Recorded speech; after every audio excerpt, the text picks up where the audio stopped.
a través de SN Live, le damos la bienvenida. Hoy, por supuesto, es un día muy especial donde se conmemora la resurrección de Cristo. Y le he titulado a esta palabra que quiero compartir con ustedes, el caso Jesús.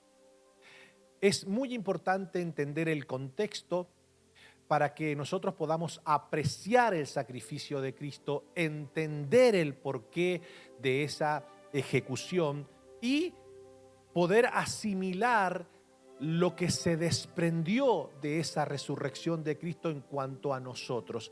Esto es de vital importancia. Ahora, vamos un poquito a entrar, a abarcar un poquito lo que tiene que ver el contexto histórico en relación a ese tiempo.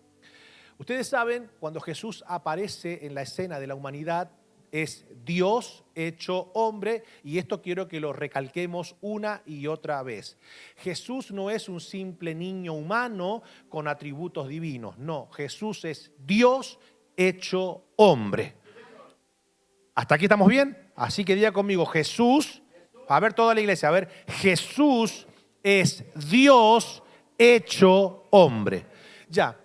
El contexto histórico marca que por aquel momento del pueblo de Israel, la nación hebrea se encontraba ocupada por el Imperio Romano. El Imperio Romano había abarcado gran parte de lo que era el mundo conocido y había ocupado la tierra de Israel. Claramente, los romanos llegaron a un acuerdo con la casta religiosa del templo, porque al fin y al cabo, pues la religión judía tenía una especie de senado al cual le llamaban Sanedrín y podían ejecutar cierto tipo de normas y de leyes que claramente no implicaba mucho peligro para lo que era el Imperio Romano. Entonces, también para el Imperio Romano era muy importante darle autonomía al pueblo judío en cuanto a ciertos aspectos, porque de esa manera ellos pues evitaban traer demasiada gente hacia Jerusalén y allí pues implementar todo el sistema de leyes romanas. Entonces lo que hizo, bueno, vamos a mantener a los judíos tranquilos acá, solamente que le vamos a dar autonomía, solamente que le vamos a poner ciertas restricciones. Entre ellas se encontraba la que los judíos no podían aplicar la pena capital. Los judíos no podían aplicar la pena de muerte, eso era algo que solamente le correspondía al Imperio Romano. Y el Imperio Romano tampoco te iba a sentenciar a muerte por cualquier cosa. Tenía que claramente haber una razón que estuviera legalmente registrada para que se pudiera ejecutar dicha sentencia. Entonces, los judíos no podían ejecutar a Jesús, porque era algo que claramente le pertenecía al Imperio Romano. Entonces, entendiendo eso, los judíos, una vez que ya se van dando cuenta, a ver, Jesús comienza su ministerio básicamente en el lugar donde él nació y se crió, en Nazaret, en Caná de Galilea, en toda esa región, pues básicamente él comienza a desarrollar su ministerio. Para los líderes y los judíos que pertenecían a la casta religiosa de Jerusalén, pues no implicaba más que alguien que se está pues autodenominando un Cristo más, no pasaba a mayores. Todo comenzó a ponerse un poco inquietante cuando Jesús comienza a venir a Jerusalén. Y se va dando cuenta que no es un simple personaje que se autoproclama ser el Cristo. Estamos hablando de que lo seguían multitudes y que claramente tenía un respaldo de Dios porque hacía milagros, porque era una persona que atraía masas, que atraía multitudes. Y una vez que se metió dentro del templo y vuelca las mesas tocándole el bolsillo, ya ellos se comenzaron a preocupar de una manera muy, pero muy fuerte. Ellos comenzaron a ver que era alguien que no era un simple Galileo que se autoproclamaba el Cristo. Claramente era alguien de mucho, mucho peligro, por lo menos para sus privilegios de casta. Era claramente alguien sumamente peligroso. Debido a ello, comienzan ellos a planificar la muerte de Jesús. Pero ellos no podían agarrar y comenzar ahora a apedrearlo, porque claramente la ley judía, dentro de lo que son las leyes mosaicas, cuando alguien se autoproclamaba Dios, cuando alguien era un falso profeta, claramente debía ser, bajo la ley judía, debía ser apedreado, debía ser lapidado hasta la muerte. Ellos no podían ejecutar esa pena capital. Entonces comienzan ellos a planificar de qué manera ellos pueden encontrarle una causa a Jesús que bajo la ley romana demande la pena capital. Entonces ellos no podían ir a decirle, por ejemplo, a Poncio Pilato: mira, este es un subversivo que está confundiendo religiosamente a nuestra comunidad, es una persona que se autoproclama el Cristo y claramente para nuestra ley este hombre está infringiendo dicha ley y debe ser lapidado, debe ser una persona que debe ser ejecutada. Bueno, cuando lo quisieron hacer en primera instancia, ustedes conocen la historia. Poncio Pilato dice: no, para acá no hay nada que yo pueda hacer. Yo no encuentro ninguna causa bajo la ley romana que demande lo que ustedes están pidiendo de este hombre. Si quiere, pues para calmarlos un poquito lo voy a azotar un poco, pero bueno.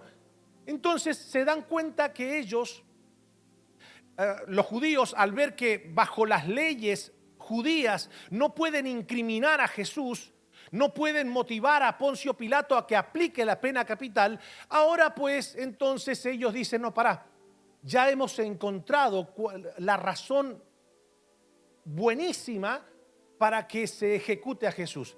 Lo vamos a acusar de sedición. Es decir, este hombre no solamente que es un peligro para el pueblo judío, esta es una situación que este hombre va a causar una revuelta y va a causar un caos político, social aquí en Jerusalén. Y cuando van ellos y le dicen, claro, porque bajo la ley romana la sedición estaba condenada a muerte y la muerte era crucifixión, porque a quienes se rebelaban contra la ley romana, contra el imperio, lo crucificaban públicamente para que aquel que se atreviera a hacer lo mismo iba a correr la misma suerte. Era algo muy intimidante. Entonces ellos van y le dicen: para nosotros hay un solo rey, el César, y este hombre dice que es el rey de los judíos. Allí la cosa cambia. Allí Poncio Pilato encuentra la razón por la cual ejecutar al Señor. Claro, usted dirá: pastor, pero ¿por qué semejante sacrificio? ¿Por qué llevarlo al Señor a esa condición tan dolorosa, tan nefasta? A ver, si Jesús moría apedreado, no iba a ser desangrado en su totalidad. O sea que bajo la ley judía no existía una pena capital que pues le permitiera ser desangrado en su totalidad. También existía dentro de la ley judía, en algunos casos, bajo el Talmud, la decapitación. Pero era más que nada un ordenamiento de un rey en un momento específico. Así que, según el Mesías que iba a venir a tomar nuestro lugar en la cruz, debía ser una persona que en primera instancia no tuviera parecer en su rostro. O sea, debía estar completamente desfigurado. Si aplicaban la decapitación, si lo decapitaban, pues básicamente su rostro iba a poder ser reconocible. Si lo apedreaban, por lo general la persona que estaba siendo apedreada cubría, se tiraba su cabeza, la ponía pues en sus rodillas, se cubría la mano, o sea, trataba de cubrirse la cabeza y era muerto debido a las múltiples heridas que le causaban las piedras, que no es que le tiraban piedritas, ¿verdad? Y que le iban pues destruyendo todo lo que eran los órganos vitales del cuerpo.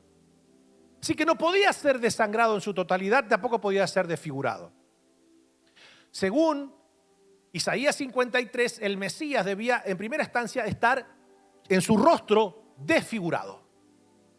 Claramente a él le sacan la barba con la mano. Si a nosotros, mi hermano, cuando nos sacan un pelito, decía, ay, ay, ay, ay, ay, ya pensamos, el diablo se me levantó. Las mujeres que están con las pinzas, ay, ay, ay. Imagínate que te arranquen la barba con la mano, no era un tema comenzaron a darle puñetazos en la cara. Y eso provocó una desfiguración. Cuando la Biblia dice le veremos más sin parecer, claramente Jesús estaba totalmente desfigurado. Pero también el Mesías que iba a tomar nuestro lugar, según Isaías 53, debía derramar su sangre para la sanidad, para curar, para salvar, para redimir, para justificar, para santificar. Entonces Jesús, la única muerte que podía cumplir con esos requisitos, claramente era la crucifixión. En primera instancia, Jesús es latigado, su sangre comienza a ser derramada y ya en la crucifixión se derrama hasta la última gota de sangre. Y usted dirá, pastor, ¿pero por qué? ¿Por qué? Si al fin y al cabo la cuestión era morir un inocente por un culpable. ¿Por qué llegamos a esa condición? Le hubiesen puesto un flechazo en el corazón y le hubiesen evitado todo el dolor que él padeció. Era más simple. Al fin y al cabo, el fin era el mismo. Morir un inocente por un culpable. ¿Sí o no? Pero no. ¿Están listos para lo que les voy a predicar? Ok. Escuchen esto. Vamos a leer un poquito, que esto es lo que puse como introducción y esto es de vital importancia que lo entendamos. Para entender el caso Jesucristo, debemos remontarnos al Génesis. En el principio, Dios dispone mandamientos de productividad y reproducción. Es decir, cuando Dios crea al hombre y a la mujer y los pone en el Edén, no crean ustedes que Dios creó dos vagos para que anduvieran desnudos haciendo vacaciones todo el día allá dentro del Edén. Sí, que la gente dice, ay, culpa de Adán es que nos tocó el trabajo. No, el trabajo siempre existió. Porque Dios le dijo, y los bendijo Dios y le dijo, multiplicaos y fructificaos y multiplicaos y llenad la tierra. O sea, Dios le dio al hombre la labor de trabajar, de hacer producir la tierra juntamente con su esposa. Por eso que le dijo que iba a ser su ayuda idónea. Y todos ustedes saben lo que terminó siendo Eva. Mira a los hombres. Ahora tienen que decir amén. Ok. Ahora, Dios dispone mandamientos de productividad, de reproducción, y Dios establece leyes que le ponen límite al ser humano que había creado. ¿Sí o no? Entonces, Dios le pone un límite y le dice, bueno, muchachos, dentro de los mandamientos ustedes no pueden transgredir este límite. El límite es ese árbol que te independiza de Dios, que te hace conocer el bien y el mal, pues de ese árbol ustedes no pueden comer. Dios le pone límites. Ahora es interesante, también implementa una ley que de ser transgredida por la humanidad, ¿qué costaría? A ver, ayúdeme. ¿Qué costaría? La pena capital. En primera instancia, esa pena capital sería espiritual y finalmente corporal. Ante el descubrimiento del delito cometido, todo esto, por eso que le titulé a esta palabra el caso Jesús, porque esto lo debemos tomar en esa categoría. Cuando Adán y Eva se dan cuenta que han transgredido una ley, se dan cuenta ahora, sienten espiritualmente una separación con Dios, sienten el peso del pecado, sienten vergüenza de estar cara a cara con Dios, saben que hay algo que no les permite comunicarse de una manera directa con Dios. Entonces ellos tratan de utilizar métodos humanos que le permitan tener comunión con Dios, pero tapar la desnudez que le provocó la transgresión del pecado. Entonces escuchen esto que es interesante. Ante el descubrimiento del delito cometido, el hombre intenta ¿qué? Cubrir su desnudez por medio de métodos humanos, lo cual es desestimado por el gran juez Dios. El Creador, lejos de abandonar a la deriva a su creación, le muestra el método salvífico. Dios le dice, ¿qué hiciste? O ¿dónde estás, Adán? Tuve miedo y me escondí. ¿Quién te enseñó a tener miedo? Todos ustedes conocen ese relato. Claramente, ahora hay un problema. Ellos dicen, nosotros ahora sentimos vergüenza de mirarnos desnudos, ya hemos perdido la transparencia como pareja, Y claramente nos sentimos desnudos e impotentes, pecadores, en vergüenza delante de ti. Por eso que hicimos delantales de hojas.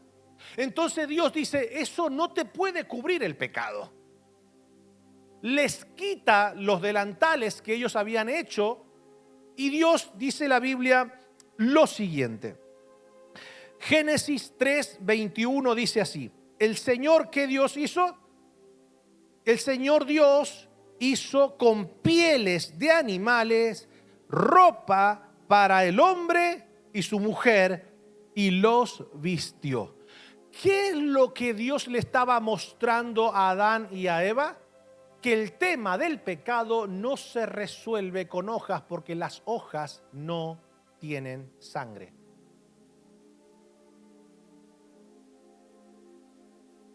El Señor lo que le muestra es: ustedes han transgredido mi ley, ustedes han pecado, tienen un problema que los va a mantener incomunicados conmigo, han perdido la posibilidad de poder mirarme cara a cara, ya ustedes están condenados a muerte, hay una sentencia eterna sobre ustedes, no los voy a dejar a la deriva, les voy a mostrar una salida salvífica al tema del pecado. Mira, Adán, esto no se resuelve sin sangre, Adán. El tema del pecado se resuelve con sangre.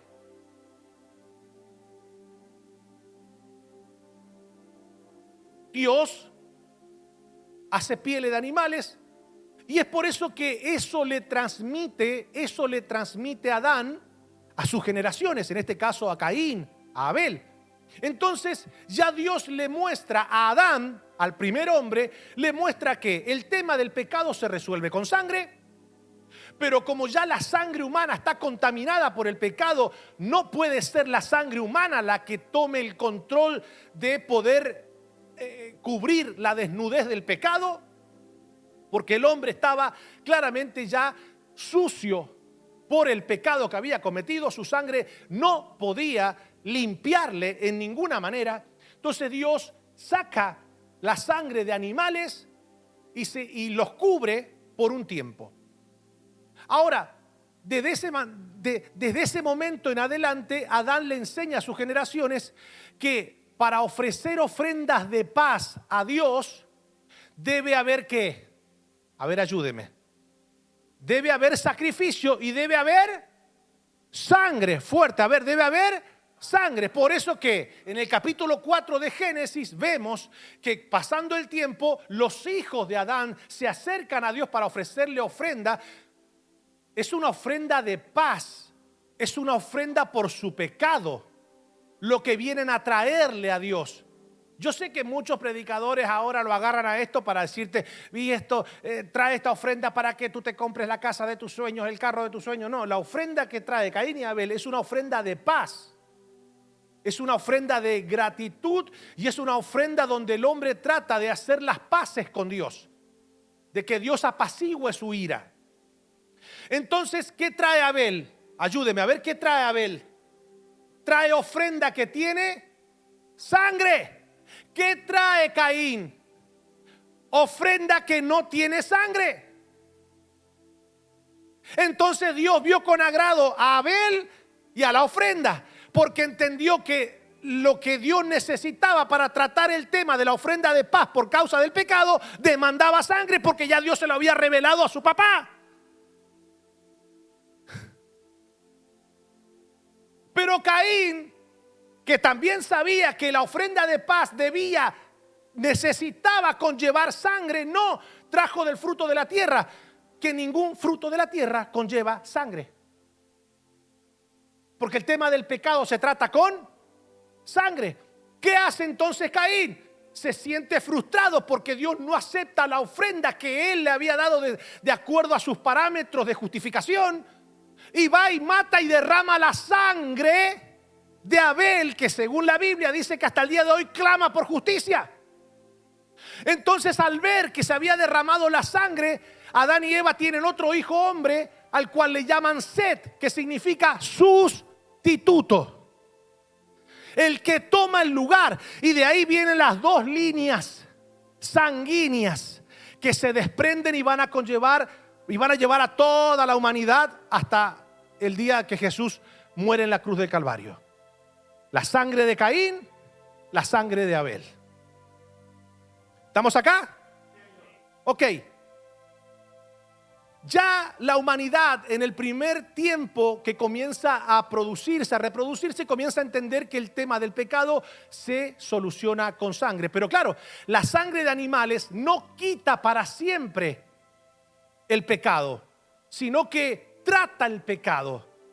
Es una ofrenda de paz donde Dios perdona los pecados que yo vengo cometiendo, pero no es algo que quita el pecado, algo que me perfecciona delante de Dios, algo que me vuelve al estado original. No existe eso. Entonces, ¿qué hace Dios?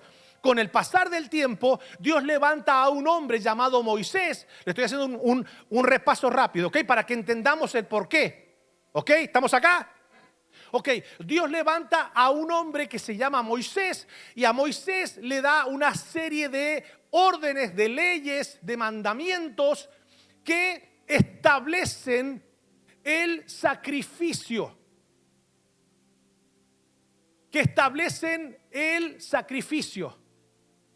Donde pues el pueblo de Israel tenía que comenzar a ofrecer holocausto, ofrecer sacrificios que fueran pues a través de sangre, para que Dios pudiera recibir esa sangre y entonces de esa manera poder perdonar provisionalmente los pecados del pueblo. Dios crea un orden sacrificial y pone un sumo sacerdote llamado Aarón. Y entonces el pueblo de Israel comienza a tratar el tema del pecado ya con leyes establecidas. Y de ahí viene la ley levítica. Entonces usted cuando lee la ley levítica, a alguien que se le pone los pelos de punta y dice, pero acá veo sangre rociada por todos lados. ¿Por qué? Porque Dios ahora trata el tema del pecado de una manera mucho más organizada. Ahora, todo lo que ocurre en el establecimiento del orden sacrificial que Dios pone en la ley de Moisés, diga conmigo, era todo una sombra, fuerte, era todo una sombra de lo que había de venir, de lo que se iba a cumplir en Cristo. Por eso que es tan importante entender esto. Porque quien entiende esto, quien entiende el contexto, va a valorar mucho más la muerte y la resurrección de nuestro amado Señor Jesucristo. ¿Cómo era el sacrificio? Bueno, debían, escuchen esto, tomar, en el común de los casos, un macho cabrío o si no, un corderito. Ese corderito debía ser completo, debía ser perfecto. Se ponía en el patio, diga conmigo, en el patio. Jesús fue lacerado y crucificado de una manera pública. ¿Ok? Entonces, el corderito debía ser puesto en el patio y debía ser desangrado en su totalidad. Después tomar la sangre de ese corderito, llevar y hacer toda la preparación en el lugar santo, que era la antesala del lugar santísimo, porque había un velo que cubría o que separaba el lugar santísimo, donde moraba la misma presencia de Dios, donde ningún humano podía entrar ahí, porque si no era consumido por la misma gloria de Dios. Entonces el sumo sacerdote en el patio ofrecía, diga conmigo, en el patio ofrecía el sacrificio. En el lugar santo, previo al lugar santísimo, él ofrecía pues los panes y ahí tenía todo cosas que representaban lo que era el trabajo del sumo sacerdote.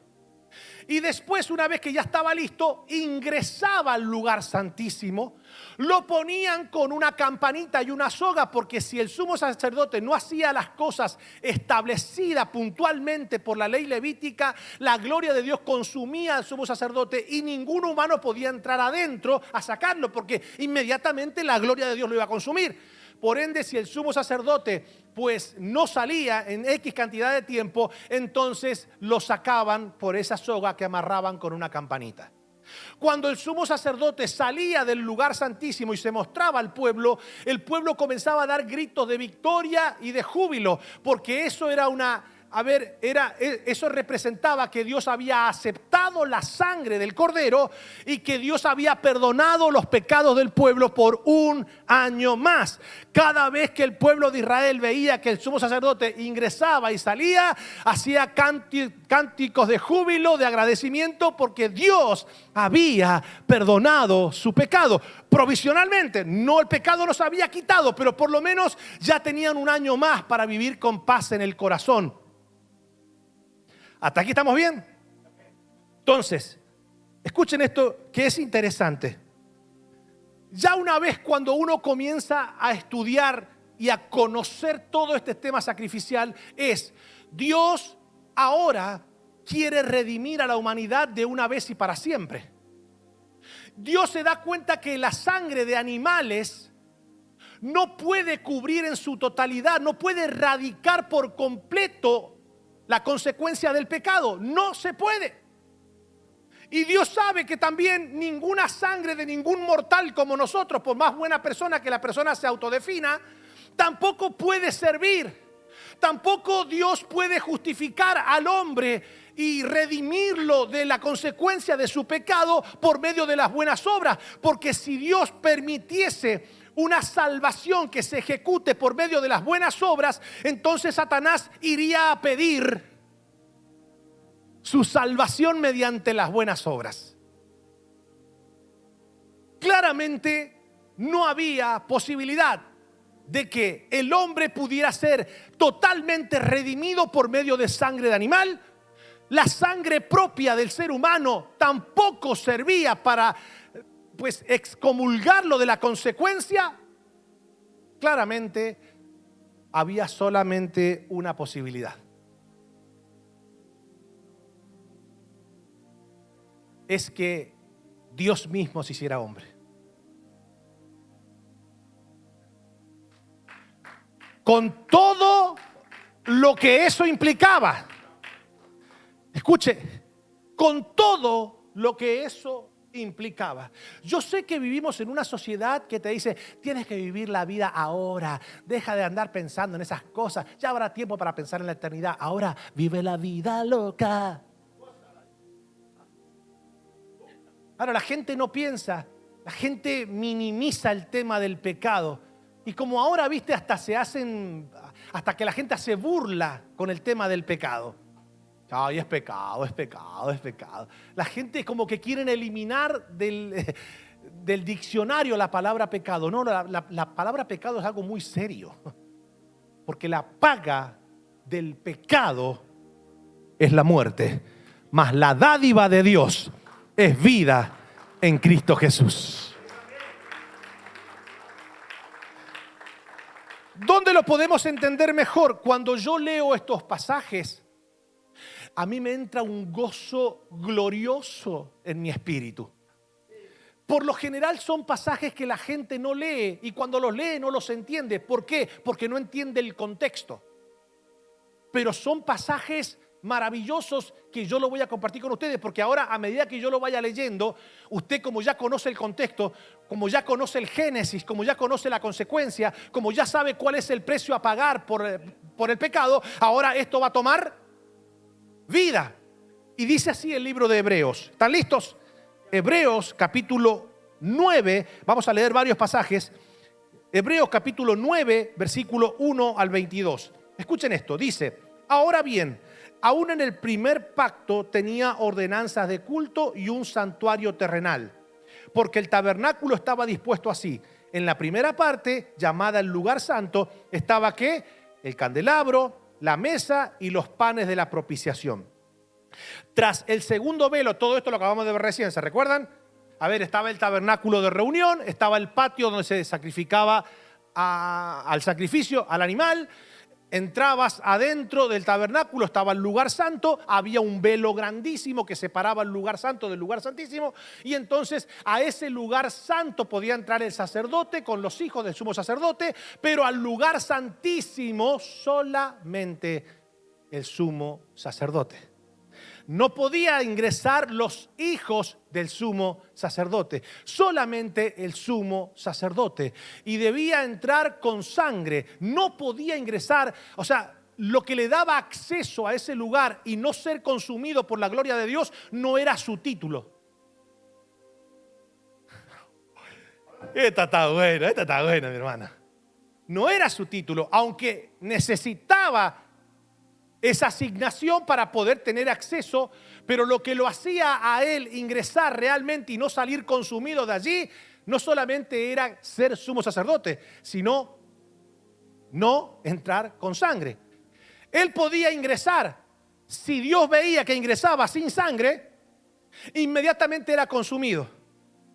Por eso que la Biblia dice que en el Nuevo Testamento nosotros tenemos acceso no al lugar santo, sino al lugar santísimo. Ahora los hijos del sumo sacerdote pueden ingresar al lugar santísimo por medio de la sangre de Jesucristo. Nosotros no podíamos ingresar, los hijos del sumo sacerdote no podían ingresar, pero ahora el velo se rompió y usted y yo tenemos acceso gratuitamente, no por los méritos nuestros, sino por la sangre de Cristo. Tenemos acceso al lugar santísimo donde Dios mismo mora.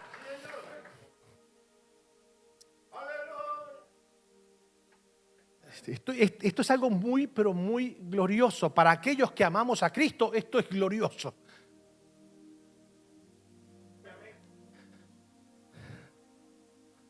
Tras el segundo velo estaba la parte del tabernáculo llamada el lugar santísimo, el cual tenía un incenciario de oro y el arca del pacto cubierta de oro por todas partes, en la que estaba una urna de oro que contenía el maná, la vara de Aarón que reverdeció y las tablas del pacto, y sobre ella los querubines de gloria que cubrían el propiciatorio. Más o menos era una cosa así, que a eso le faltan más o menos los querubines por el costado. Esta es de madera, aquello todo era de oro.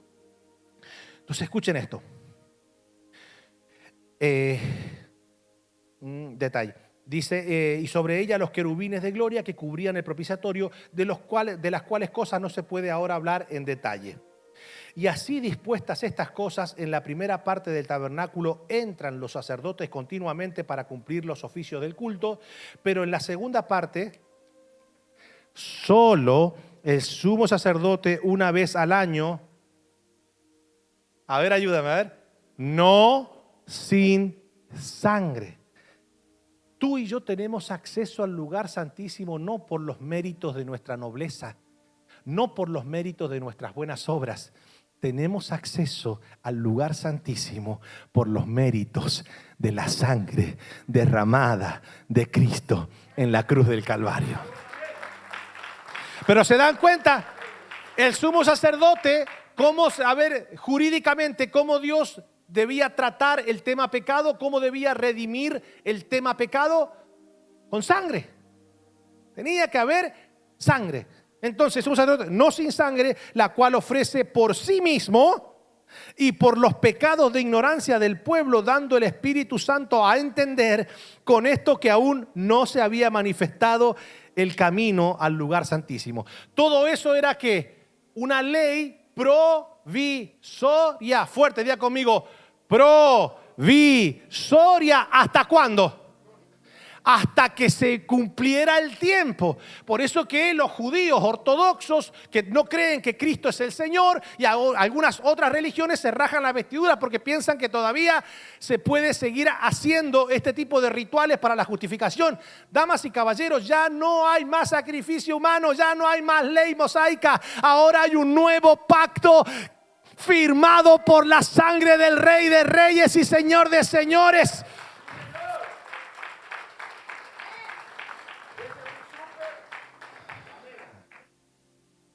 Ay, Señor. La cual ofrece por sí mismo y por los pecados de la ignorancia del pueblo, dando el Espíritu Santo a entender con esto que aún no se había manifestado el camino al lugar santísimo, entre tanto que la primera parte del tabernáculo estuviese en pie. Lo cual es símbolo para el tiempo presente, según el cual se presentan ofrendas y sacrificios que no pueden hacer perfecto en cuanto a la conciencia al que practica ese culto. O sea, el escritor de Hebreos todavía está dejándole saber que a pesar de que todavía en Israel, a pesar de que ya Cristo había muerto y resucitado y que ya su sangre había satisfacido la exigencia de Dios y que ya pues Dios no iba a aceptar. Desde el momento que Cristo resucita, a ver, escuchen esto. Cristo resucita, el velo se corta de arriba hacia abajo, ¿ok? Escuchen esto. Esto es interesante que lo entiendan. El velo se corta, entonces ya está, ya no hay separación, ya todos tenemos acceso por medio del sacrificio de Cristo al lugar santísimo. El Hijo sube al Padre, le muestra su sangre, el Padre acepta la sangre, el Hijo sale del lugar santísimo, ¿verdad? En este caso no del tabernáculo dominado por la casta religiosa saducea, sino que sale del lugar santísimo real. Y cuando Él sale, los discípulos se dan cuenta, nuestro sumo sacerdote no fue consumido por la gloria de Dios, es decir, Dios aceptó su sangre. Él se ha manifestado. Véanme, tócanme, Tomás, mírame. El Padre aceptó la sangre. He salido del lugar santísimo. Entonces, desde ese momento, diga conmigo, desde ese momento que Cristo sale del lugar santísimo del cielo, no del tabernáculo de Jerusalén, del cielo, cuando Él se le presenta a los discípulos, ya está. Ya el Padre aceptó la sangre, esa sangre no apaciguaba la ira de Dios por un año.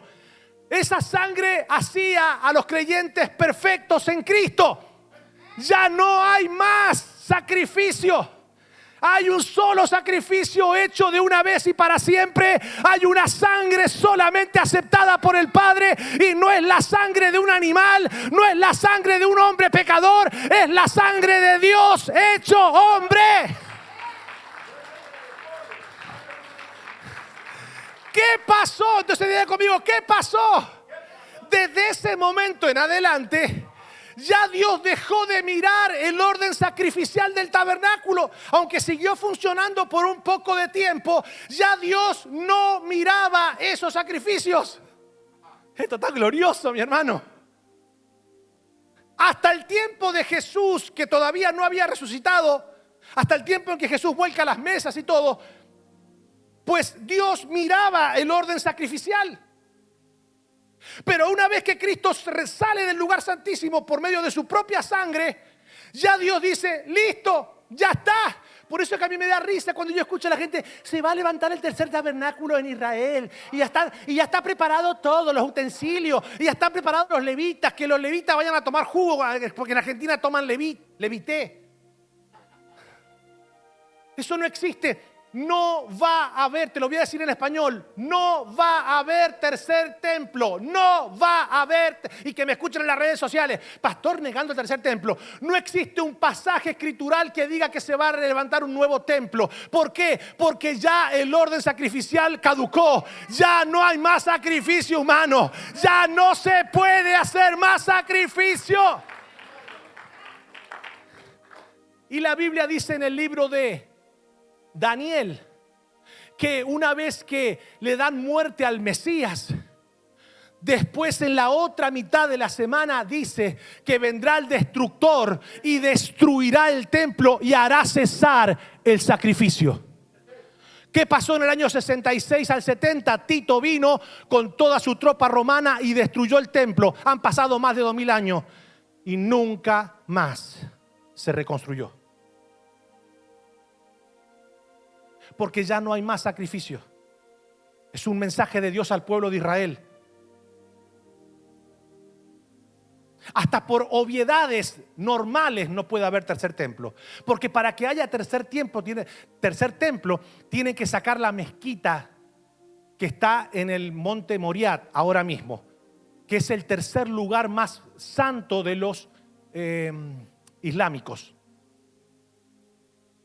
O sea que cuando quieran poner un pie para destruir esa mezquita, eso es el génesis de una guerra que no sabe a dónde puede terminar.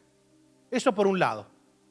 Después, por otro lado, ¿ustedes creen que con toda la protección que hay a los animales en estos días se van a permitir que se hagan ese tipo de rituales de una manera deliberada? Así que por obviedad. Pero, ¿qué es lo que te quiero decir? El sistema sacrificial en Jerusalén siguió funcionando después de la muerte de Cristo, pero ya Dios no le prestaba atención. Ya para Dios no había ese tipo de sacrificio. ¿Qué pasó? Vamos rápido. Lo cual es símbolo para el tiempo presente, según la cual se presentan ofrendas y sacrificios que no pueden hacer perfecto en cuanto a la conciencia al que practica ese culto, ya que consiste solo en comidas y bebidas de diversas abluciones y ordenanzas acerca de la carne, impuestas, fuerte, impuestas, ¿hasta dónde? Hasta el tiempo de reformar las cosas. Pero estando ya presente Cristo, sumo sacerdote de los bienes venideros, por el más amplio y más perfecto tabernáculo, no hecho de manos, es decir, no de esta creación, y no por sangre de machos cabríos ni de becerros, sino por su propia sangre, entró una vez para siempre en el lugar santísimo, habiendo obtenido eterna redención. Porque si la sangre de los toros y de los machos cabríos y la ceniza de los becerros y rociadas a los inmundos santifican para la purificación de la carne, cuanto más la sangre de Cristo, el cual mediante el Espíritu eterno se ofreció a sí mismo sin mancha a Dios, limpiará vuestras conciencias de obras muertas para que sirváis al Dios vivo. Así que por eso es mediador de un nuevo pacto, para que interviniendo muerte para la remisión de las transgresiones que había bajo el primer pacto, los llamados reciban la promesa de la herencia eterna. Porque donde hay testamento es necesario que intervenga muerte del testador. Si Dios iba a poner un nuevo testamento, Dios iba a hacer un nuevo pacto, quien lo estaba escribiendo no con tinta sino con su propia sangre debía morir. El día que usted y yo nos acostumbremos a gozarnos con estos versículos, realmente podemos decir que somos cristianos.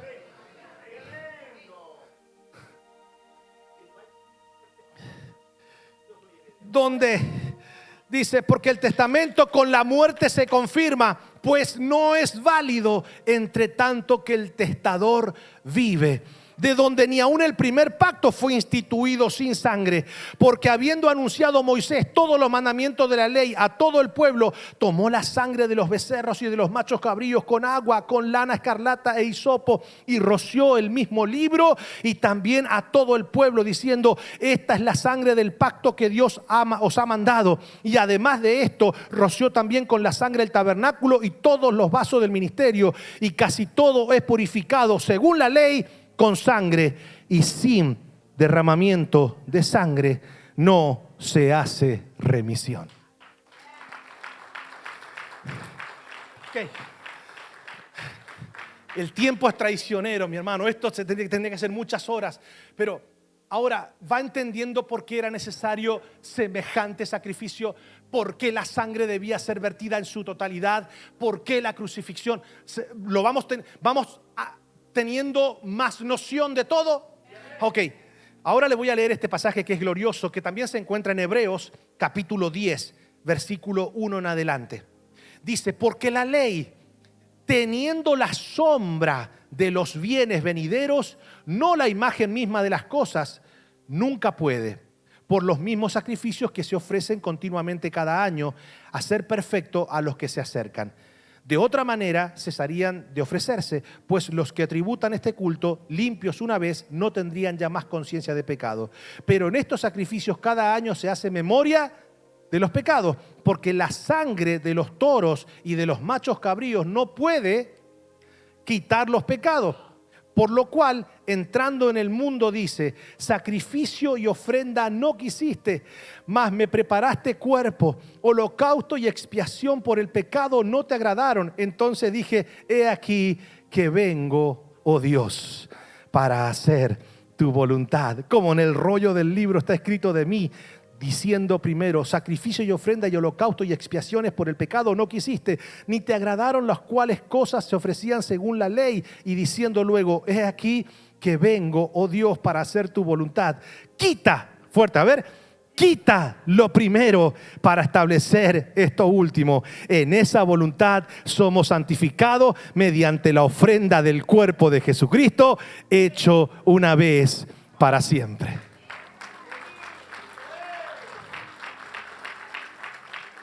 Quien entiende esto no puede ser engañado por aquellas personas que tratan de judaizarnos. Ya la ley levítica caducó. Ya la ley de Moisés en cuanto a lo sacrificial, en cuanto a lo instrumental, caducó. La única ley que queda vigente del Antiguo Testamento es la ley espiritual y moral, que el Señor la redujo en 2 mandamientos. Ama al Señor tu Dios. Y si amas al Señor tu Dios, no te vas a hacer dioses ajenos delante de Él. Y si amas a tu prójimo como a ti mismo, entonces si amas a tu prójimo, no matarás, no robarás, no codiciarás la persona, el cónyuge de tu prójimo. ¿Se entiende? Entonces, amarás a Dios, no te harás dioses ajenos. Y amarás a tu prójimo como a ti mismo, entonces no le harás a tu prójimo lo que no te gustaría que te hagan a ti. A ti no te gusta que te maten, no te gusta que te roben, no te gusta que te mientan. Entonces el Señor dice, el que cumple estos 2 mandamientos, ya cumplió la ley. Entonces, escuchen esto que es interesante. Jesús lo entendió y es lo que vamos a hacer ahora. Lo que vamos a hacer ahora, recordar, conmemorar el sacrificio, tomar la Santa Cena como se conoce, lo vamos a tomar con mayor entendimiento y no va a ser una simple curiosidad a ver qué gusto tiene la hostia, a ver si me dan vino o me dan jugo estos. No.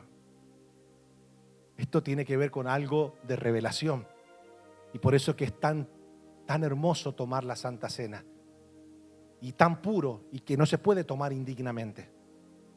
Mira lo que dijo Jesús. ¿Qué es lo que debe haber para que el pecado sea tratado, para que el pecado pueda ser perdonado, para que nuestra vida vuelva a tener acceso al lugar santísimo? ¿Qué es lo que se necesita? Sangre. La sangre de los machos cabríos permitía que todo el pueblo entrase al lugar santísimo. Se los acabo de explicar recién. No sé, me haga ahora. La sangre de los machos cabríos, de los corderitos, del orden sacrificial antiguo testamentario, esa sangre permitía que tanto el sumo sacerdote como todo el pueblo tuviera acceso al lugar santísimo. No. ¿Quién podía entrar? El sumo sacerdote. Y solamente el pueblo podía gozarse de que él saliera con vivo, reconociendo que Dios había aceptado la sangre. Pero ahora no. Ahora no solamente Cristo entró al lugar santísimo, ahora todos por la misma sangre tenemos acceso a ese lugar para estar en la misma presencia de Dios. Entonces mira lo que dice el libro de Mateo 26 al 28. El mismo Jesús hablando dice así: y mientras comían, tomó Jesús el pan y bendijo y lo partió y dio a sus discípulos y dijo: tomad, comed, este es mi cuerpo. Y tomando la copa y habiendo dado gracias, les dio, diciendo: bebed de ella todos, porque esta es mi sangre del nuevo pacto, que por muchos es derramada para remisión de los pecados. Yo quiero invitarle a que se ponga de pie.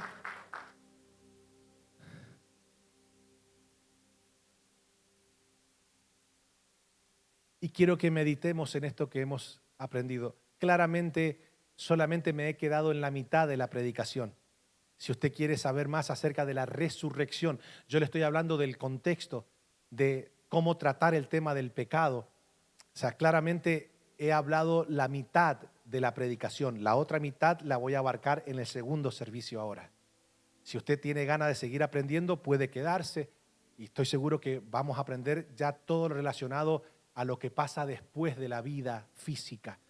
Lo que tiene que ver con la resurrección, que tanta gente trata de hacer caso omiso a algo tan serio.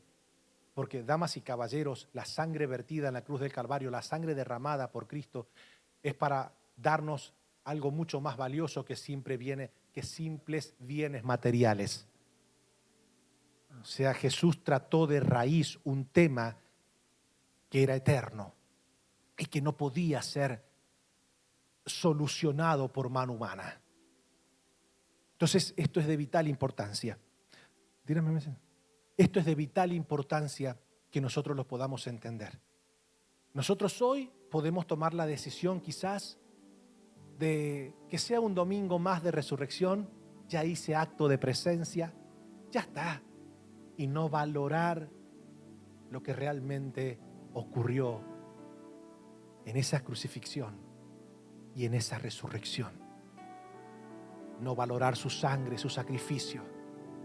Damas y caballeros, todos los días ese debe ser nuestro mayor acto de agradecimiento a Dios.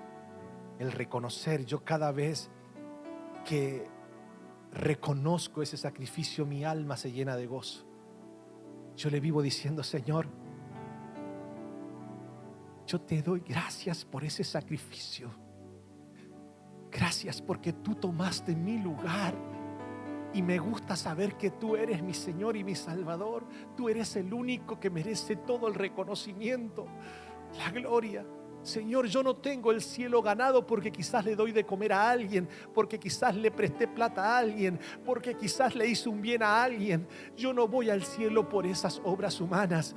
Si tengo la posibilidad de ir al cielo es porque Cristo decidió tomar mi lugar en la cruz del Calvario. Decidió pagar el precio por mi redención. Y esto es vital. Esto es vital, pastor. Entonces Jesús toma el pan. Cuando toma el pan,